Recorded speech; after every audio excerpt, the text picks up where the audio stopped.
Lorsqu'on déballe le nouvel iPad Pro 12.9, le grand format, au premier abord on se dit bof bof, rien de neuf sous le soleil.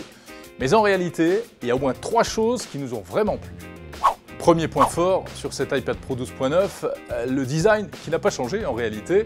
Et le poids, il est un tout petit peu plus léger que la version d'avant. 40 grammes, c'est pas grand chose en apparence, mais en fait sur des produits de cette taille, ça compte. Autre point fort, il est plus puissant. Bon, c'est logique, équipé de la nouvelle puce A10X, il est plus puissant qu'un ordinateur portable même, selon Apple, et on sent que ce nouvel iPad Pro est véritablement taillé pour concurrencer les petits laptops. L'appareil photo a également été amélioré, on est à 12 mégapixels. Ce nouvel iPad est taillé pour la réalité augmentée, qui sera exploitée en principe dans le futur. La définition et la résolution sont parfaitement adaptées à cette taille d'écran, et on note surtout des couleurs nettement plus belles que sur l'ancien modèle, des couleurs mieux respectées, on n'a plus cette espèce de teinte bleutée. Enfin et surtout, le rafraîchissement a été amélioré, alors ça veut dire quoi? C'est un peu technique, on peut aller jusqu'à 120 Hz. Concrètement, quand on fait défiler une page de texte par exemple, on n'a pas cet effet assez désagréable de scintillement.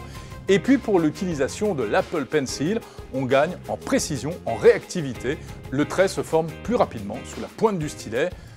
Apple annonce une latence de 20 millisecondes, c'est le fameux procédé ProMotion. Si on devait quand même lui trouver quelques points faibles, on pourrait reprocher à ce nouvel iPad Pro grand format de ne pas avoir des bords hyper réduits comme sur la version 10,5 pouces. Et puis le prix, bien entendu, c'est encore un coup de massue, 900 à 1400 € pour la version 512 Go 3G 4G.